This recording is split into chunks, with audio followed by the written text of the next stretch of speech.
Hello, my name is Daisha Price, and I am a field faculty member at University of Michigan.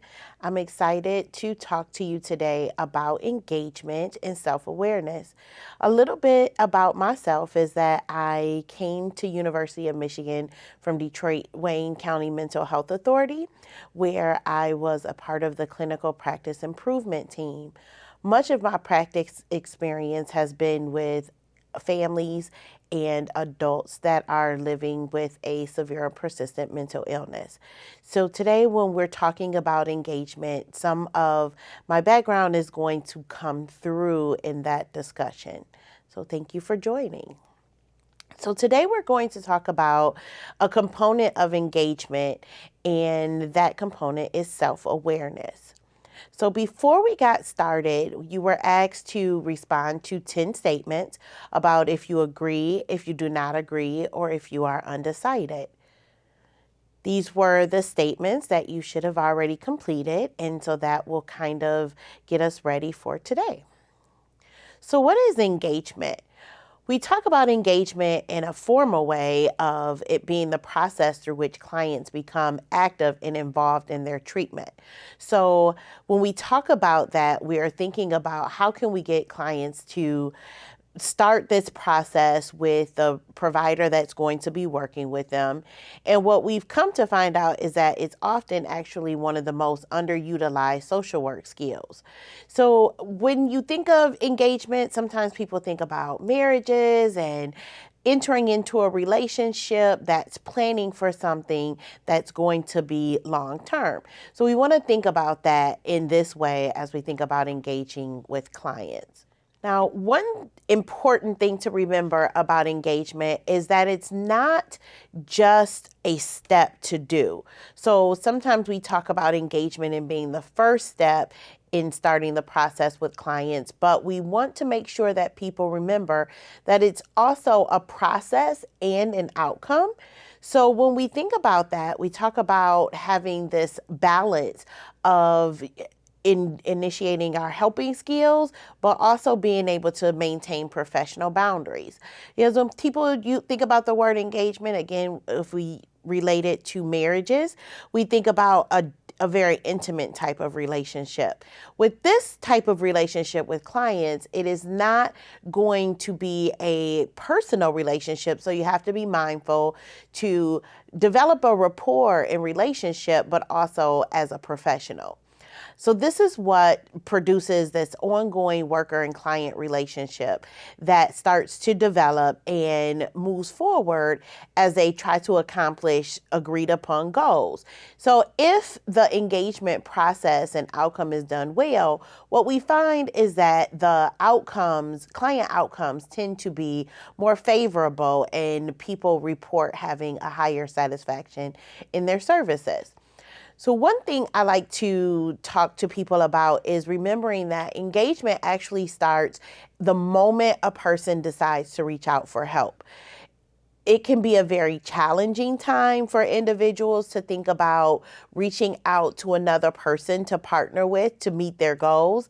And when they come forward to reach out for support, whatever they're met with is a part of that engagement process. So even how accessible a telephone number is or being able to find the provider is a part of that engagement process. So there are a lot of different things that we think about in regards to effective engagement. So some of the things that you'll probably learn and hear about is active listening, clarifying the role and purpose of the person that's working with them, respect, providing clear and accurate responses to client questions when they ask, honesty, being dependable, being able to identify and support the strengths that the clients come in with. Also, being able to connect the agency or provider's goals with client goals into supporting them in seeing how the mission of the work that's being done where they're reaching out for services is in alignment to their goals is another engagement strategy. Demonstrating an investment in client success is another engagement strategy. Having outcomes-oriented practice and also providing regular feedback throughout that process. Now, there's three that we're going to be really focusing on because this is where it requires an awareness of yourself. One is seeking to understand the client's point of view, having culturally sensitive practice methods, and also being in tune to yourself and others around you. Again, this is where awareness of self is so critical. And because those are pieces to promoting effective engagement, we want people to be mindful of what they are bringing to the table as a helper. When we think about self-awareness, one thing that we talk about is bias. Oftentimes people do not like to admit that they have bias, but this is something that we all have. And just to kind of make sure that we're all talking about the same thing, when we're talking about biases, we're going to look at attitudes. And so it's an attitude towards any type of behavior, which could be things like parenting styles, responses, lifestyles, choices, any of those things that we see everyone in the world doing on a day-to-day basis. But it also includes attitudes towards different groups, races, sexes, or religions. And this includes the conscious or unconscious expression of these attitudes.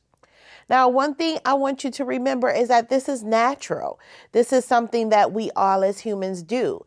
The amygdala is implicated in the automatic evaluation of socially relevant stimuli to control responses. So our brains automatically evaluate every single thing that we see, and we have some sort of response. So what we have to be mindful of is that this is going to naturally impact effective engagement. When we talk about biases, there's two different types. We talk about explicit biases and implicit biases. So we talk about explicit bias. Those are things that are very conscious. It's usually learned through socialization, through personal experiences that we all have. Sometimes it comes from training in different fields, and it's often based on acceptable social cultural norms. So when we have these biases, we recognize them, we're able to discuss them pretty adequately, we're able to self-report them, and it's typically justified by others if the group or behavior that we see is maladaptive.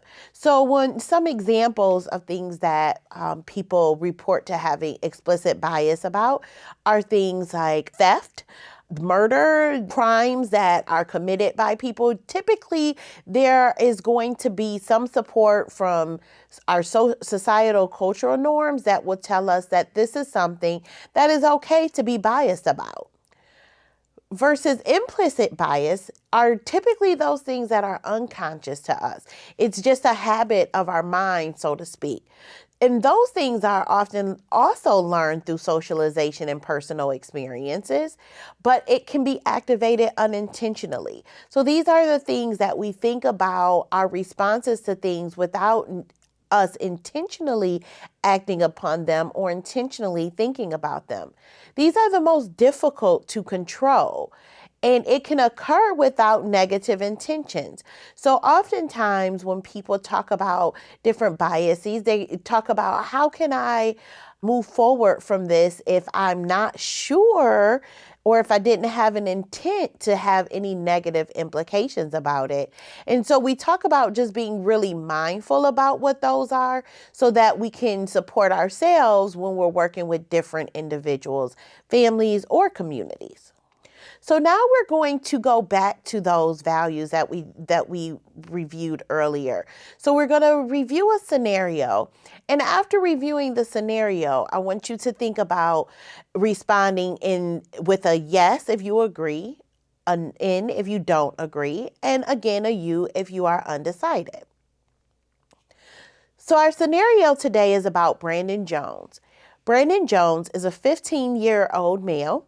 He's 15 years old and is currently in the 10th grade at Mustang High School.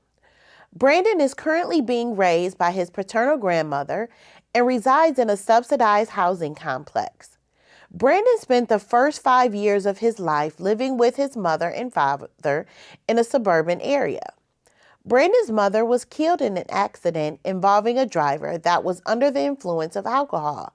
However, because the driver was not over the legal limit, the driver did not receive the harshest punishment.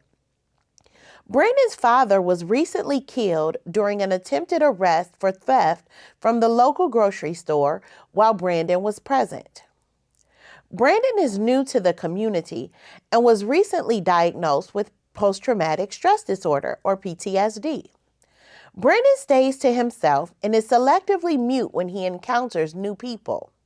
This has led to issues at school, and he was recently suspended from school due to insubordination. You are currently working in the community center within the housing complex that Brandon and his grandmother reside in.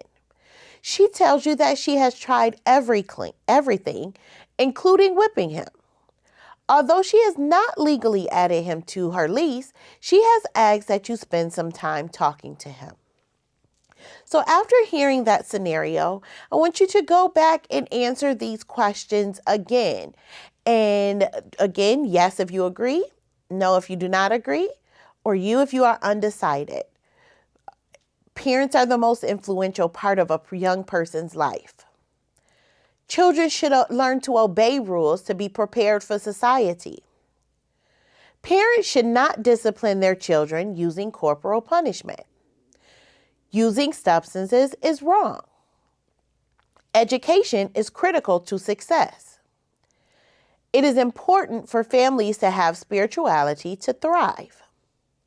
Stealing is wrong and should be punished at the highest penalty. Ghettos are a dangerous place to live. Single-parent households can produce strong and independent children. Behavior is learned and not innate. So as you think about that scenario and your responses, we want you to think about, one, how can some of our explicit and implicit biases maybe contradict each other? So when you think about explicit bias, when you were doing that exercise, we believe that sometimes you'll see that there are some answers that you will strongly agree with or disagree with, that you will probably agree that other places and other people in society would support those thoughts and those agreements. When we think about those, sometimes when we hear different scenarios and different things that we know are coming from just our own personal experiences, we may find that they may contradict each other.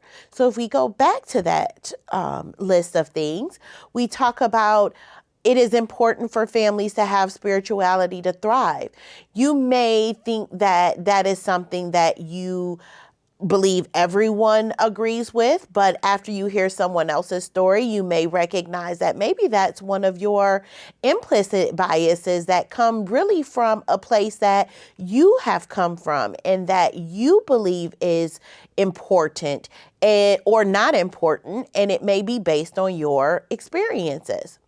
So if you look at your responses, I want you to think about, did they differ at all once you heard a situation? These are things that we have to be mindful of, because oftentimes when we're asked questions, we are going to use our bias to respond. That is the only thing that we have to use in order to reflect upon our decision making, the way we view situations, what we think. And so when you hear a different scenario, sometimes your responses may differ because you're given a little bit more information. What we hope that you take away from this moment is that by being aware of all of our biases, we can better maintain appropriate professional boundaries and not behave in a biased manner. When we recognize that our biases are at play, we have a better ability to dictate how we can keep those to ourselves and not impact the practice that we do on a day-to-day basis.